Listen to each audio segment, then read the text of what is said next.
because after the break, we're going to have two wonderful ladies who are going to share with us their experience of being in sports as Muslim women. And we'll have Dr Fozia Tariq, who is the founder of Meem Foundation, and they do excellent activities in Sale in West Manchester. And also we'll have Hannah Jamil, who is one of the users, and she'll talk about her return to kayaking, which is really, really exciting. I'm really looking forward to it. So stay tuned in, inshallah, and after the break, we'll hear about all their stories. Sounds exciting. Yes, indeed. Assalamu alaikum for now. Assalamu alaikum wa rahmatullahi wa barakatuh. Nice to have everyone in today. We are going to talk about today's show is in partnership with Transport of Greater Manchester and their Cycle and Stride team. We have already had shows with them on walking and on cycling, and today we're going to talk about Muslim women in sports. We have two guests, the lovely Dr Fozia Tariq from the Meem Foundation, and the wonderful Hannah Jamil, who is a 40-something mom resuming kayaking after a 20-year break. Welcome. I can't wait.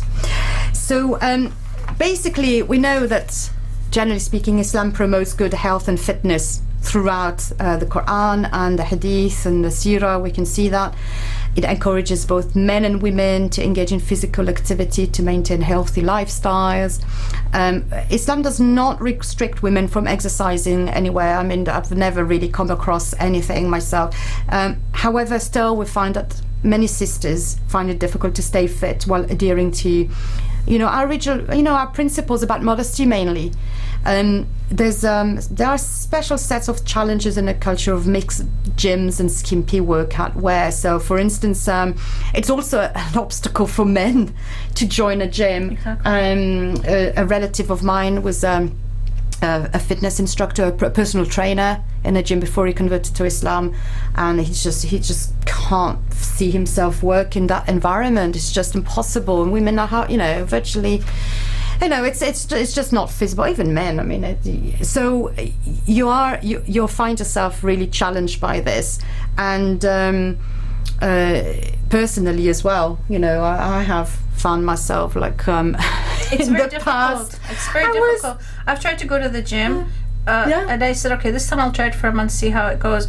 But I had specific aim in mind to go to the weightlifting section. It was always intimidating. It's intimidating already. Yeah. But it was full of guys all the time. Yeah. And I just couldn't find myself to just go there. I want to do something. I don't want to be gawked at, or I don't want to talk to anyone. I just want to go and do what I want to do.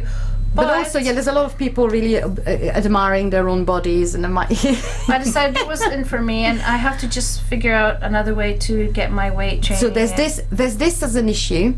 There's also the fact that when I tried to go into women-only swimming sessions, then lo and behold, who is the lifeguard? A guy, right? Or aqua aerobics. Oh, brilliance for women. All right, the teacher's a guy. So you're like, okay, fine, I understand that a lot of women who are not Muslim, they want to be among women to train, and they really don't care if a man sees them. That's the idea. That's why they want women only, but they don't care who teaches. Whereas for us, obviously, it's both spectators, teachers, lifeguards, everyone around. You just want a pure female environment. So it's been improving a lot over the years. I know that, for instance, there's a Broughton leisure centre offers women-only sessions, and they had that issue where it was a male lifeguard, and the ladies there were a lot of Jewish women who are attending the female-only class sessions. They went to the management and said, this is unacceptable. How can you have a women-only session and a male lifeguard? So they now make sure it's always a female lifeguard in echo swimming. So we have to speak up then, swimming pool as well, and not be scared to tell them our problem, because we're consumers and we want to to be. And this is something we have to be very grateful in Britain. We can say this and we will be heard. It is not the same as people know now, if you've listened to the show for a while, you know I'm French. You know, I don't, hold the authorities in my heart very much because they just make our lives so difficult. But alhamdulillah, we now have Dr. Fozia. Tell us about yourself and what is the Meem Foundation and why you set it up. So tell us about that, guys. Assalamu alaikum wa rahmatullahi wa barakatuhu, everyone. Jazakallah khair, Safiya and Angela, for inviting me over and giving me this chance to just tell you about the Meem Foundation. So I'll just briefly give you the background about the Meem Foundation. So you might be wondering what does Meem stands for. It's a unique name, it's a different name.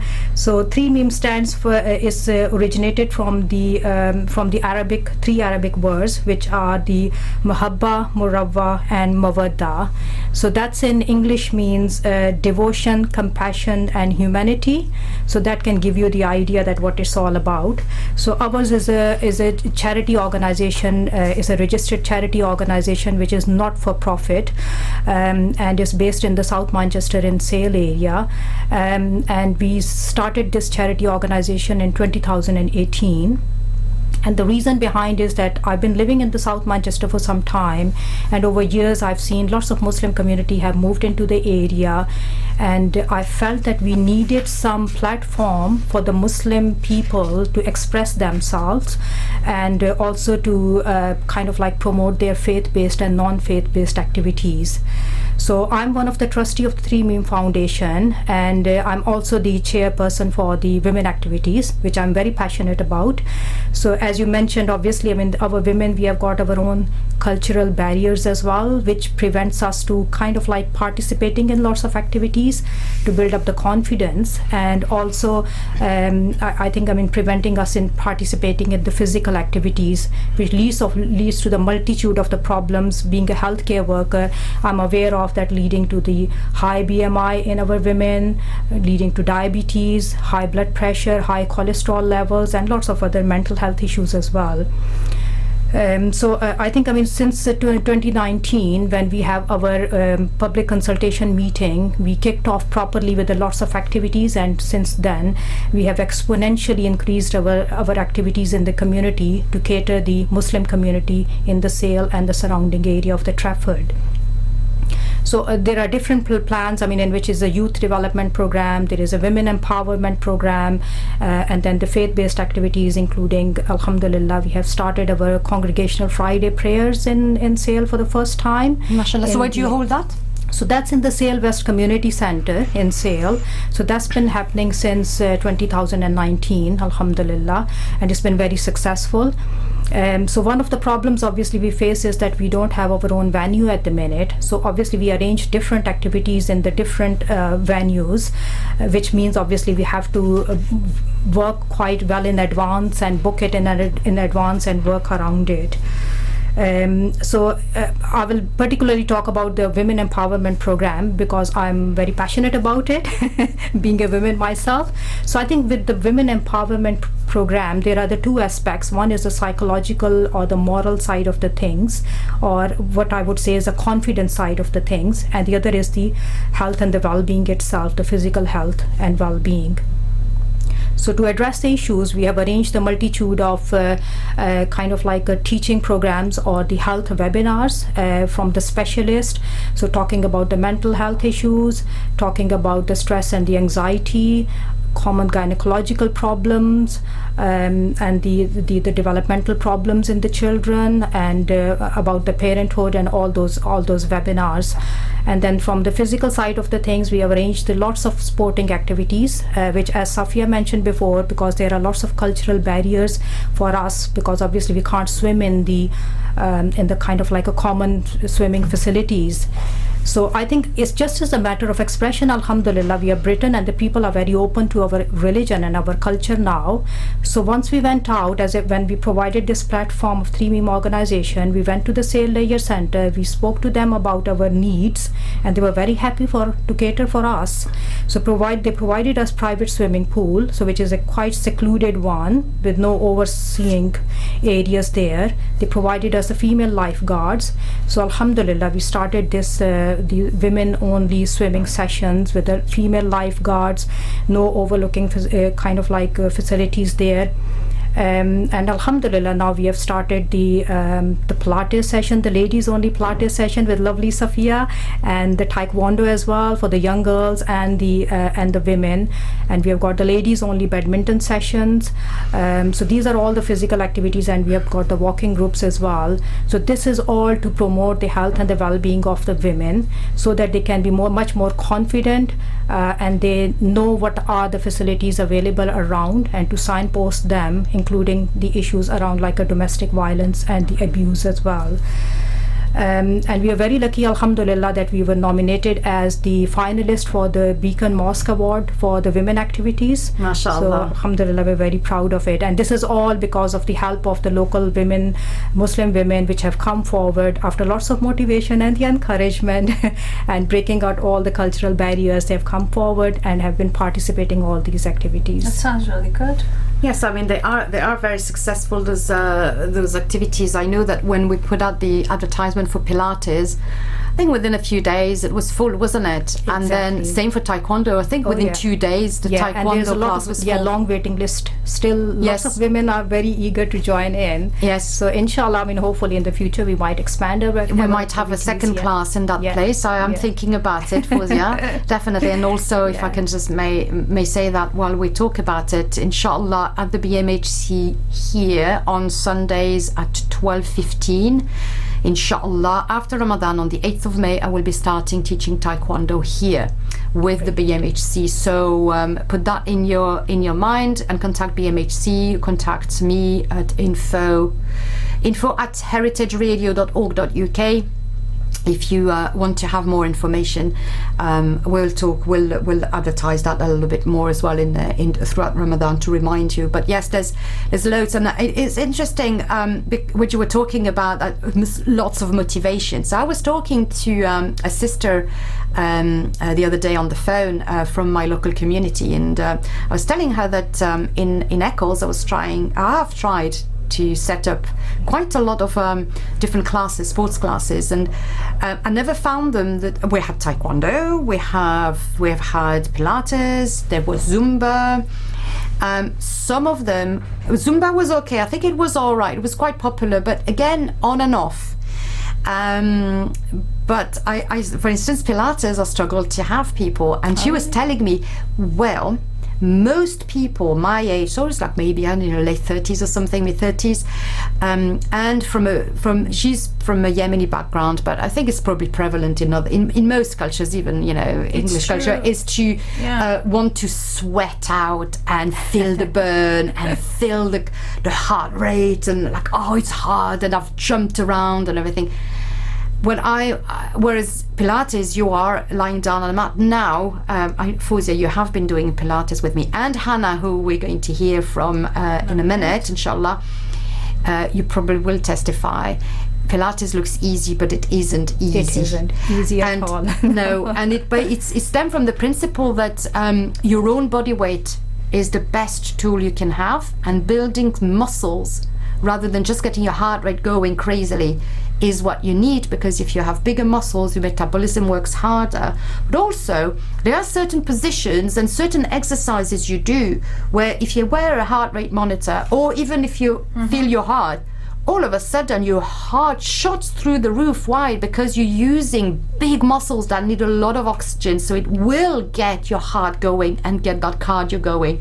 And you can sweat out without even jumping around or looking like you're doing something energetical. Women need to know that as we get older, we really need to maintain our muscle mass.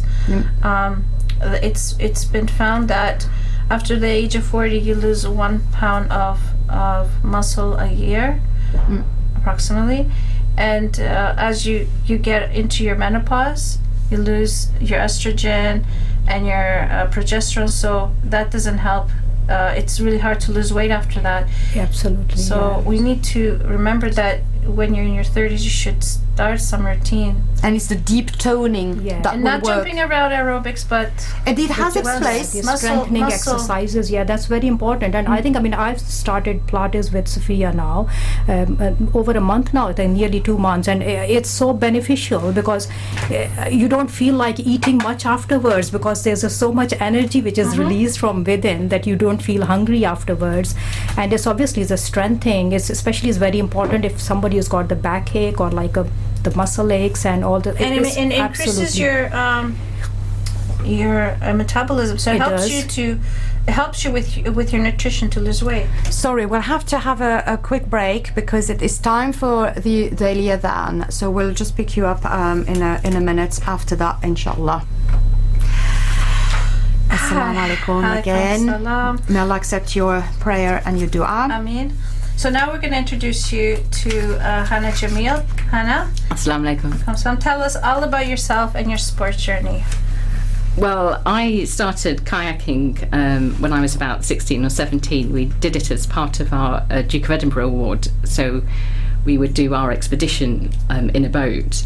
And these boats were, you've probably everyone's sort of seen them on like holiday adverts. They're sort of narrow boats and they've got a smallish cockpit.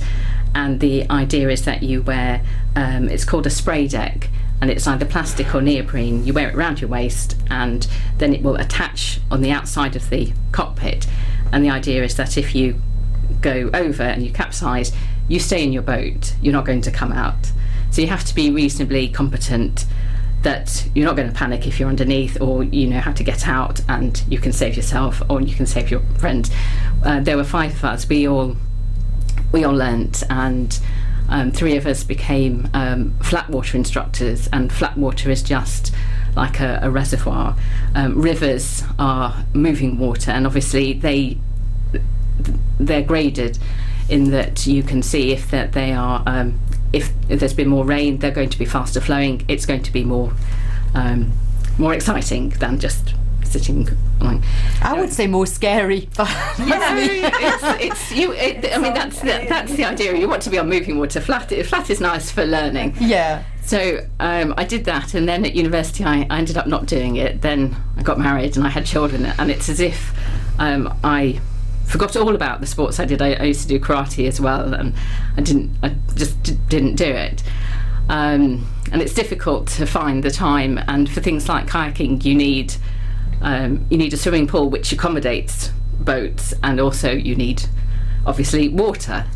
And we moved to Manchester 2 years ago, and we're in Sale and we're near the water park. And I thought you can hire boats, and I said to my husband, shall we take the boys, just in the sort of big open Canadian boats, and we'll just have a paddle. So I've got a 7-year-old and a 9-year-old, so we put the boys in, and my husband and I were in one as well. Boys enjoyed it, husband not so much, but I thought it was so nice to have the freedom of being on the water, the sort of breeze through your hair, and that's sort of, you're closer to nature because you're directly on the water. And you know the ducks and a lot of geese on Sale Water Park are very close. Sounds like you're in Canada. Geese and kayaks. lot of geese on Sale Water Park, and it's really nice. And it just came back to me. It's as if I'd sort of completely forgotten, and it was so nice. So I had a couple of lessons, and I thought, actually, I can do it. My skills are a bit rusty, but it's not so bad. And then Fozia put up for the Meem Foundation for swimming, and I got back into swimming, and I thought, I can swim. I haven't forgotten how to swim. That's really good. So I thought, I'm going to be a bit more daring. I'm going to go back and properly go back into kayaking. So I thought, my skills are okay, and so I'd ask someone, what do you think would be a good club to join, because it's really difficult. I don't have a boat, I do have a paddle, but it's an expensive sport to suddenly go into, and there are lots of clubs available, and you can borrow equipment, and they're all safety checked, and that's really important. You don't want to be going out on the water by yourself. So someone suggested, this club. and they are an amazing club, but they were a canoe polo club, and I don't know if anyone's ever seen American football. Yeah. Yeah, you wear that same helmet. Wow. That says it. And I'd forgotten because I hadn't sort of looked, and I was like, oh, when I was 18, 16, 17, I didn't wear glasses. And then I realised, oh, I'm going to be in a boat. I'm short-sighted, I can see a bit. And shall I wear the glasses? Shall I not wear the glasses? And in the end, I opted not to wear the glasses because I thought my glasses will break. And the whole point of why you wear a helmet is because it's a very close contact sport. You could get a paddle in your face, and people's boats, they're specially designed polo boats, so they're very flat, and the idea is you come very close to people to block them. It's a very close contact. It's like American football in water. And was very exciting, and it was amazing because members of the club also played for England. They were amazing, which was really exciting to be with people who were very, so good. But equally, I thought, it's not for me, maybe not at this time, because I just want to sort of learn to get back my skills. I'm not there yet.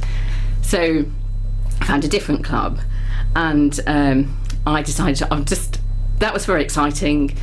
I'll just tone it down a bit. I'll just do the beginners class. And then I was doing my skills, and then somebody said, oh, do you think have you done this before? And I was like, I'll take it. It was so nice that after 20 years of sports, someone recognised that I could do something that wasn't completely useless. That was lovely. And I thought, I want to be more water competent. I want to get back onto what I really loved when I did it was white water. And I've been to the National Water Sports Centre, which is in Nottingham, and I'm not sure if they still do it, but they run the Olympic course along there for white water and slalom. So you can alter the river flow, so you can make it faster running, more frothy water, and they've got different obstacles that you have to go through, and it is amazing, and it's really exciting. Have you gone to real life water rafting? It's not white water rafting. I'd like because that a raft is open. Okay. In a kayak, it's just yourself. So it's white water kayaking. Yes. And have you been to like a real river or just? Yeah, no. There's a couple of whitewater rivers in the UK, and then I've also gone sea kayaking.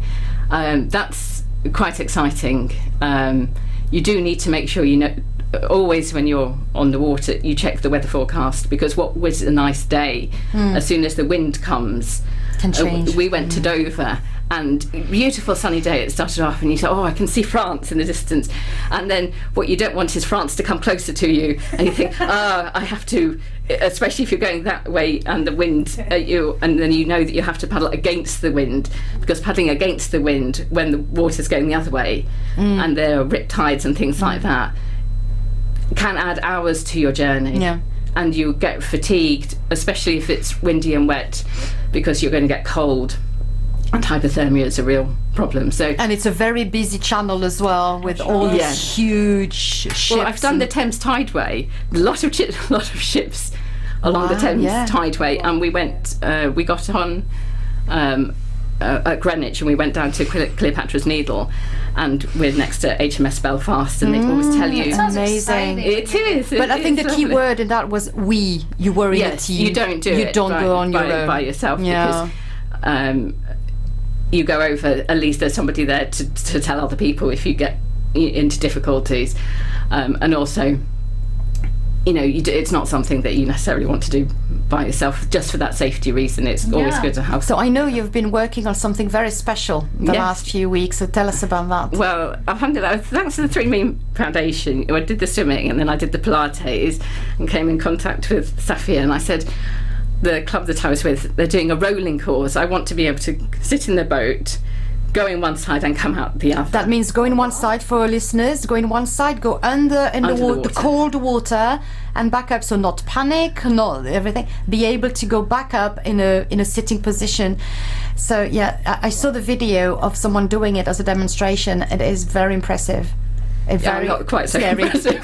No, but it's like scary, I should say. Well, I find it scary. Challenging. Challenging. Well, Let's say challenging. It was really interesting because I listened to your podcast on breathing, and the whole point is, if you're going underwater and you know this is a plan because you're practicing, you know you're going underwater, you have to breathe deeply, and then you have to know that you are going to do you've got certain activities that you need to do to get up to the other side. You can't panic, and you can't breathe quicker. You can't breathe, you're underwater. There's no point pretending you're a mermaid. You've just got to know that and trust yourself that you can do it. And the time underwater feels like hours, and you have to, I think, because I've got 2 boys who run off, and when they were little they always used to run off, and it used to give me the most awful anxiety. But actually, you put it in perspective, I'm underwater, I can't breathe, that's real anxiety. Yes. So it was a proportion, and it was really good, because I thought, if I can be calm in here, I can be calm. I need this level of calm in the rest of my life, really, because you put it in proportion. You think, I need to do these things. And at the moment, the rolling course was in a nice warm swimming pool, and then after Ramadan they're going to start running sessions on a river, and it'll be in really cold water, and it's really hard when you could train for it, for the cold water part. Yeah, Safiya said, just throw yourself into a cold shower, and I will do. I think I was saying also dip your head in a bowl of cold water, just like straight out, so you mimic that feeling of being immersed in a shocked way. Yeah. On YouTube, there's I think he's written a book. Somebody named Wim Hof. Wim Hof, and he's a specialist in cold water swimming. Right. And you probably could pick up a lot of tips from him. I'm thinking I'll definitely look at that. Yes, I would Wim recommend. Hof, very good point. WIMHOFF. I don't know if it's 2 F's or 1. Okay. But he's well known for it, and how he's the world started. expert for that. And there's people. They actually bought like a deep freezer or like a special tub for their backyard to make it cold with ice to practice every day. They'll go in, dip in there, and come out, and it's training. And have you heard of polar swimming? Oh, one day I'll do it. One day. I'm Canadian, right? They do. So I want to really at least do it one time. They do wild swimming at the water park. Yeah, wild swimming. Wild swimming, yes, I did that. When was it? Last summer, I think, when it was swelteringly hot, and I went to. Yeah, exactly. I went in a really calm, small river that was really warm, and I loved it. But that goes back to your talk about environmentalism. That you do have to be very careful about the water level, the water quality, because I don't think that many of our rivers have passed a quality control test. No. And the idea is, if you go in, you need to keep your mouth closed. Yes. Because that water, that particular river was used by open water swimming swimmers, and there was a club nearby, so that reassured us that it was probably okay. Yeah. But yeah, you're right. This is a very important point. So do you wear like a thermal suits or something? Or it depends what the weather is. If you're just starting out, you're walking the walking trousers, the over trousers, and just a jacket just to stop the water. Then if you get more into it, you can buy the cold cags. It's like a waterproof, and it's got rubber seals on the cuffs and on your neck, so that it stops your body from getting, and then thermals underneath. Yeah.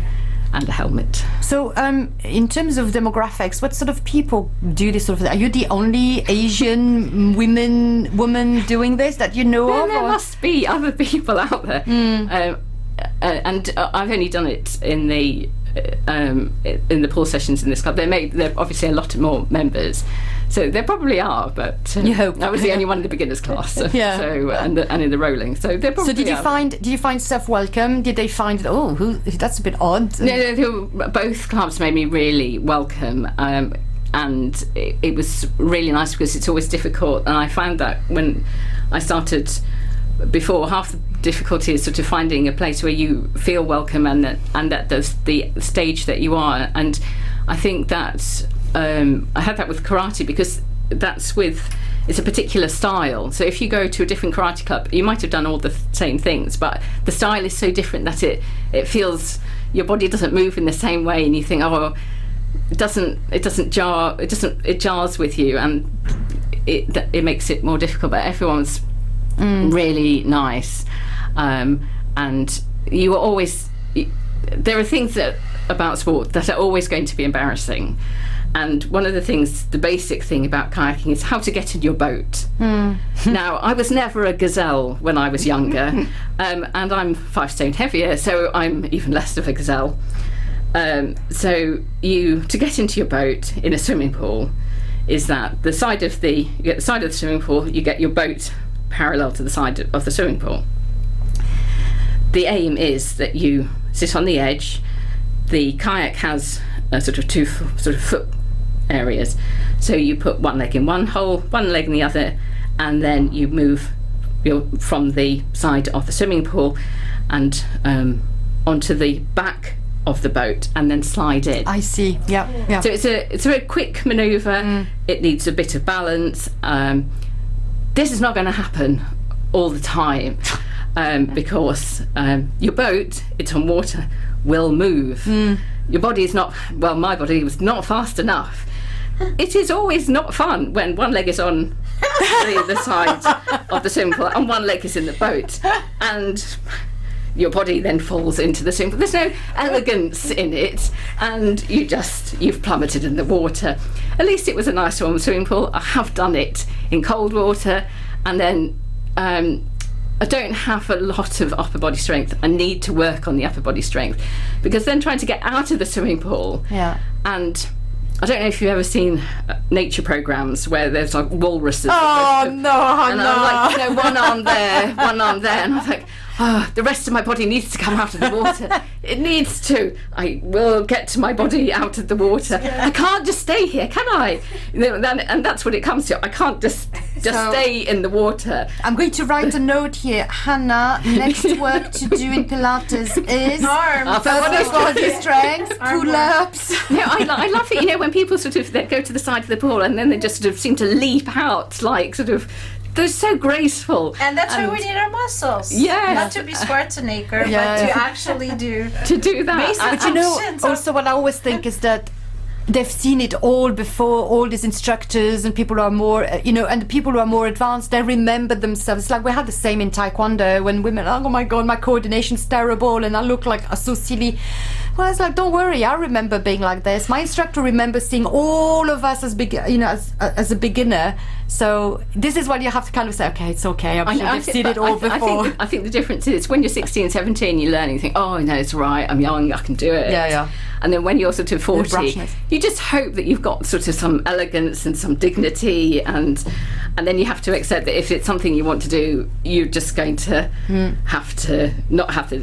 you're going to get the dignity in the end when you can nicely do it, really elegant slide into your boat. Easy. So have you heard anyone tell you, Hannah, this is really not appropriate for you? No. That's really good. I mean, my husband and I have a regular fight on who's going to do my husband really likes football, and the Pilates night is on the Tuesday. Yes. And then we say, well, I booked the Tuesdays. So sorry, brother, yes. I will not change the time. So we have that discussion, but it's not in terms of the actual sport and itself. my husband's always been very supportive, even if he's not wanted to do it himself. Fair enough. It's like me and my husband. It's like me and my husband with Taekwondo. It's really not his thing at all. But he's never told me, Safiya, it's not appropriate for you to do that. But can I ask point something out? It's like you're saying when you were a teenager you were doing that. So to me that means your parents are supporting you. Yeah. So if your parents are saying, no, you're a girl, you can't do that, you wouldn't have been able to learn those skills to get back into it. That's true. Right? It just shows how important the parents are to support their daughters. The sons get support by everyone, But I think that's a general thing for sport, because the sport I did at school, we did netball and tennis. If you asked me, I wouldn't say I'm sporty now, but if you asked me at school if I was sporty, the answer would be no. No, me because either. I hated tennis. I was useless at netball. And we were a city school. You know what our cross-country running was? We were next to the flyover, so we ran around the shops and motorway. Wow. So that was cross-country. So if you asked me about sport, I'd say no. It was the things that I did out of school, like the karate and the kayaking. So it's weird that obviously they are legitimate sports. Yeah. But if you were to ask me, even then, if I liked sport, if I was good at sport, the answer would be no. This is what we did with our children, is that to try and expose them to different things so that they can find what they like. I think that's really important, Yeah, because you have to listen to your child. my youngest son really loves football. My elder son's not really into team sports, but we've taken him climbing. He really likes the climbing. Yeah. I'm trying to get them both into swimming. I mean, I was a good swimmer. I don't know if you remember, they used to do the charity swim-a-thon. So I did the 5 kilometres. Wow. And then I didn't manage to qualify as a lifeguard, but I did the 2 sort of award of merit and bronze medallion that sort of gets you there. So I want them to be strong enough to be able to, I think swimming by itself is boring. It's what you can do with it, swimming. the aim of it. Yeah. And this is the thing, Hannah, you say you did not think yourself you were sporty, but by the sound of it, you were very sporty. Yeah. You just had to find The right. what Yeah. was your passion. It's And the like opportunities, me. because like with the 3 Meem, I hadn't swum for so long, because I was self-conscious. I'd put on the weight, and I didn't want to go into a swimming pool. And then you have the ladies swim. It was ideal. No one's going to see me. I can just do it myself. I'm not going to drown, so I can just I can try it and see if I can do it. And that's really important. It's having the forum to see what it is, and it's quite restrictive if you think, netball is the only sport that is that available. women can do. Yeah. In France, we don't have netball, by the way. So France is not all bad. Isn't netball? They're not sexist like this. Oh, you're girls, you have to do netball because we all did basketball. Like anybody else, but alhamdulillah. So Dr. Fozia, is that the kind of thing that you hear from the ladies, maybe when you start doing your own activities, the obstacles that they put in their mind? I'm not really sporty, it's not really for me, or maybe it's not appropriate, I will be in an awkward position. Absolutely, yeah. No, you're right. I think Safiya is including myself. Many of us have got our own barriers from within. It's our own psychological thinking. I mean, just like Hannah was saying, I'm sure, she looks absolutely fine, but it's just from within us. Oh yeah, I look so indecent doing this. So I think there were lots of cultural barriers from within, which we have to I think fill in the gaps, and we have to overcome those obstacles. But alhamdulillah, you will be amazed to hear that. I've such overwhelming kind of like remarks I got it afterwards, experiences, just like Hannah told us about the swimming. So many ladies have come up now which were very reluctant in the beginning. Oh no, it's not my age to do it. Oh, I'm 35 or whatever age I am. I don't think so it's suitable for me. But I think once they have started it, they loved it. I think it's a brilliant kind of like opportunity for them to make the new friendships as well. Yeah. So I think in our culture, unfortunately, we kind of like meet up and like in the restaurants, in the eating places, and make the friends. But I think instead we should be meeting up in these activities, sporting activities, in the walking group. We create a big bond when you go through that difficulty, the learning process. We laugh a lot in Taekwondo, even in Pilates. So when I push the participants to do something that's a bit hard, and they all burst out laughing and and moan and huff and puff, and it creates that bond. It does, and it's a great time to spend with the friends and with your like daughters as well. I've seen in Taekwondo, lots of mothers and daughters come together. This is what kind of, if I see a mother and say, I want this for my daughter, and I said, how about you? Oh no, and I said, do you have an injury? Do you have a heart condition? Something that stops you from doing it? No. I said, well then sign up. And they're like, oh, okay, because they did not. It's like me when I was 40, when my children started Taekwondo, I just fell in love with it, but my thinking was, I've missed my time. I've missed my that's it, I'm not in my youth anymore. And all of it, I thought, no. The pull is too strong. So that what helped me. But sometimes you just need to hear that. No, you can do it. Yeah. Don't restrict yourself. Absolutely. And the feedback. And then, and the word of mouth as well. I mean, obviously, if the one has started, then she will tell the other. Oh, they're like, oh, you're doing this. Yes, wow. yeah. And then never thought. If she can do it, I can do it. Yes. Yeah, I can. Yeah, absolutely. I think. Yeah, I mean, the lots of obstacles are come. I mean, they are from within. So, I mean, I know. I mean, we are in a habit of blaming men all the time, but it's not always men. No. So sometimes it's from us, something from within us as well. We say, oh no, we can't do it. No. I will pull my muscle. I don't want to break the wall with the Taekwondo like kind of concept I had in the beginning. That you will ask me just to break a wall or something with my hand. So I think it's lots of things come from within ourselves, and which we need to come over with it, with all these psychological thinking. And I think it helps us obviously to not only have the mental well-being. It's absolutely brilliant thing with the sporting activities. I mean, I've heard the comments from the ladies. There's one particular sister who is suffering from the fibromyalgia, and she said that the swimming has helped her a lot, because it's a brilliant way of like a kind of like a hydrotherapy, and it's like in the warm pool as well, and then so lots of health benefits. And if I might add, there's certain sports, if you have an injury, yes, you should avoid. So you have a very bad knee injury, Taekwondo's really not for you. Or sort your knee out first, and then we'll work with it, with that weakness, but not if it's like in the middle of like your bad injury and you're really struggling to walk, for instance. But you can do so many other things. You can do, for instance, Pilates. You can do swimming. You can do like if your body's lifted in the water. There's so much you can do. Where you have, I've got other clients. One of them has got MS, and she benefits so much from it. And there's certain things she's maybe can't do as deeply as others, but just that movement. Yesterday in Pilates class, one of the mums arrived and she was like just sighing. I was like, oh my god, my boy is in this terrible twos and it's just all over the place and I can't sleep, And then she arrived, the double doors, that physical bar thing that you go through, the double door of your hall where you go for your training. You leave everything behind. She just took a big sigh. I know. And she stood in front of a mat, and we started breathing and doing the warm up, and you could see she was just relaxing. I think that's really and important. enjoying. Some of them closed their eyes. You can see they're really, that's me time, and that's exactly what I was thinking. Especially when you're trying to juggle the childcare, because you always think, I have to feed the children, I have to put them to bed.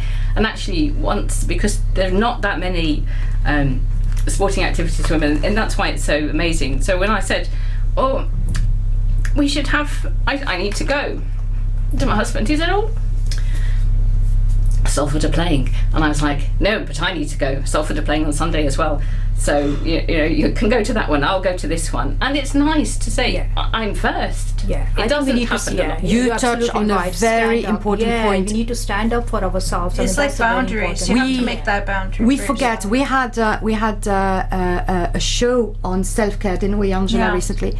And it's exactly that, is how we never or rarely put ourselves first. It's always everybody else first, the house first, the children first, the husband, cook, which is very important. Right. We don't want to dismiss that. No. It is important. This is also part of our role here, is to be those nurturing, caring people, but not at the detriment of our health and well-being. Absolutely. And there's a moment, as you said, you have to say no. Now it's my time. I haven't told my husband that when I go on the river, I'm going out for the whole day. Oh! Bye. And brother, if you listen, and all the brothers out there who are listening, you are not minding your own children, okay? This is not a babysitting exercise. You are the father of these children. You have as much obligation and rights and responsibilities to spend time, quality time with your children. Make it quality time. Don't like, I've got to stay here and child mind my children because my wife is doing this. No, prepare something. A happy wife is a happy husband. Yeah. So if you take care of yourself, then you'll be a nicer person to live with. Oh yeah, I always say happy mom, happy family. Cup. Exactly. Yeah. I mean, I was listening to I think in the one of the the Jummah khutbah in the sermon, he was mentioning about the same thing, that that if you want to have a good parent, you need to be happy in yourself. Yeah. So for being a happy yourself, you need to recognize yourself and be happy with yourself and spend some time, quality time for yourself. Yeah. So I think being women, I mean, we forget to spend quality time for ourselves, and we just are too busy in doing all and of the sports jobs. makes you happy. Also that it's not considered that sport is a quality time Yeah. for women, Yeah. whereas actually It is. It's amazing. But when you do exercise, when you do sports, you release this hormone that makes you happy and calm. Yeah. So it's very important. There's It's very this, important. I know the we breathing. don't. It's not common, but we need to make it more common. Yeah.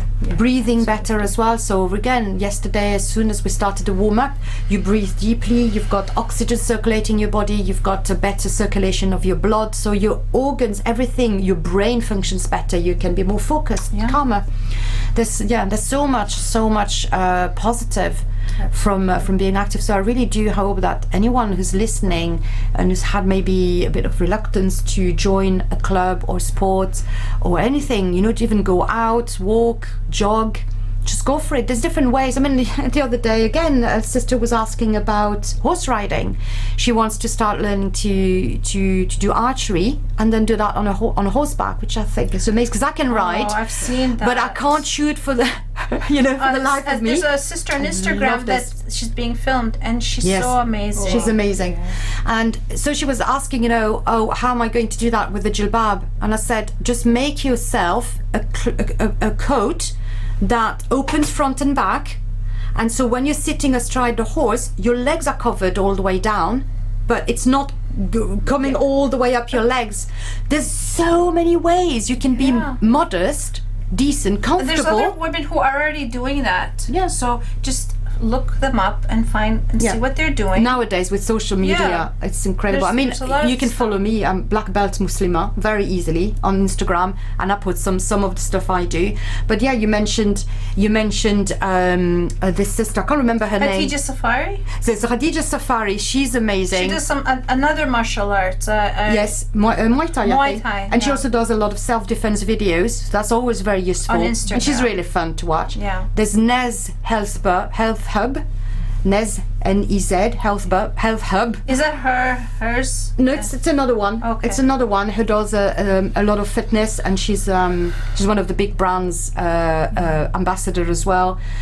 And also to go back to TFGM, who we're in partnership with for this particular show. They obviously on their website. You can find loads and loads of resources, but things like you can go on the website better.org.uk. You can find leisure centres and what the leisure centres offer. You can go to beat-fit.co.uk/classes. You can go locally, wallyrange.org, sports activities, clubs and news, the Bike Hive, to find out how about cycle training. Probably in the future we'll have someone I know who's actually went through the bike lead training that we mentioned in our on our show about cycling. What else? I think also just with the 3 Meem, it was easy. You made it easy, yes, because it was all there. It was all for women, and we knew what we were doing. I think also it's always difficult when you're going to somewhere new. It's not going to be right all the time, and it's not going to be right for you. So you try it and you think it didn't work. It doesn't matter. You just move on. Yeah, try somewhere else. Exactly like you did, Jack. You try and you will always at some point feel a bit out of your comfort zone, especially the first time you turn up to a new class anywhere. Even if it's a class that's been organised by, say, 3 Meem, and you know that it's going to be done for you. You don't know the people, you don't know the teacher, you don't know maybe the leisure centre.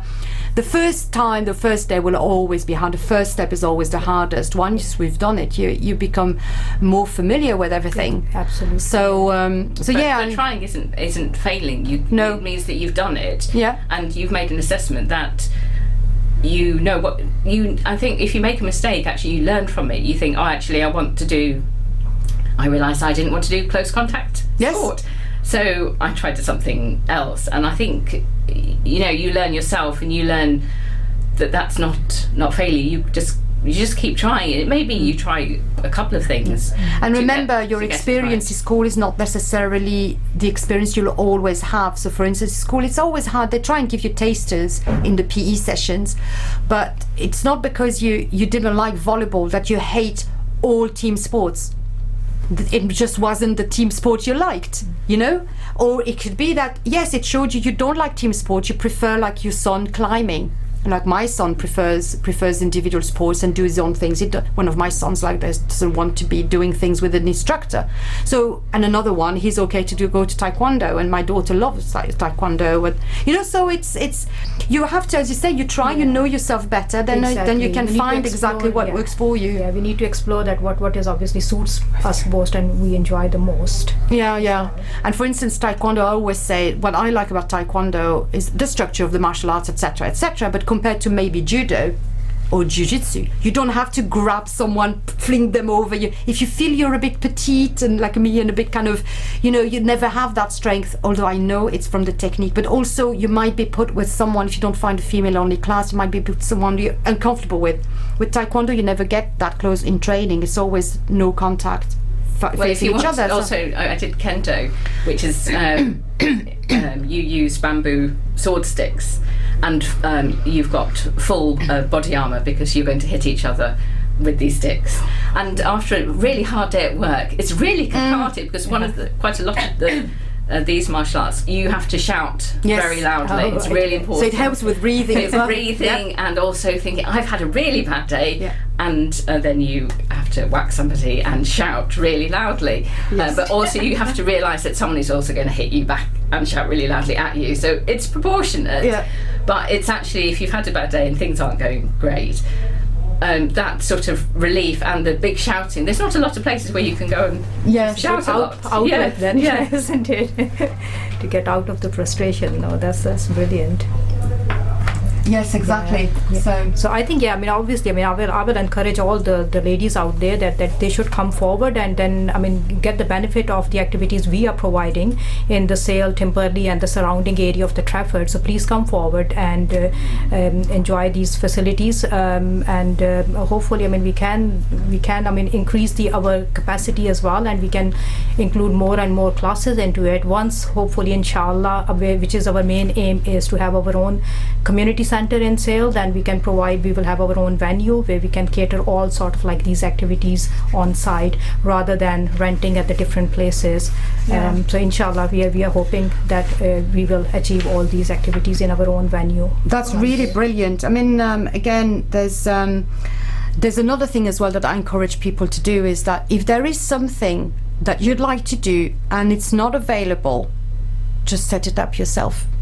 And just go try and find the place. You have generally enough people around you that you can ask to come with you and do it with you, and it really works. I've set up quite a few things in Manchester, and you can. You just have to and often think, if you want it, probably other people will want it too. But again, even if you don't want to join anything structured or any like a particular sport, just go and join a walking group such as the one in Platford Park. There's other places you can join if you want to know more about walking or cycling in Manchester and further afield. You can listen back to our various shows on cycling and walking, which you can find on YouTube at Wellness with Angela and Safiya. So I mentioned the bike hive.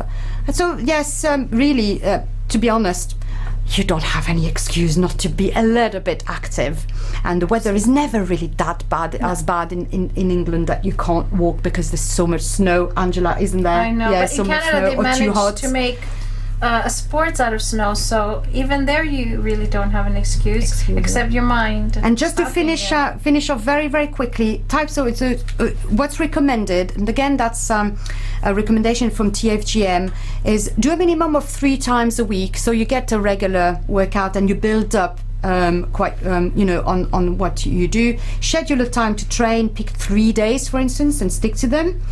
Or 2 days, obviously gradually build up. Workouts should be around 45 minutes to really have any meaningful impact.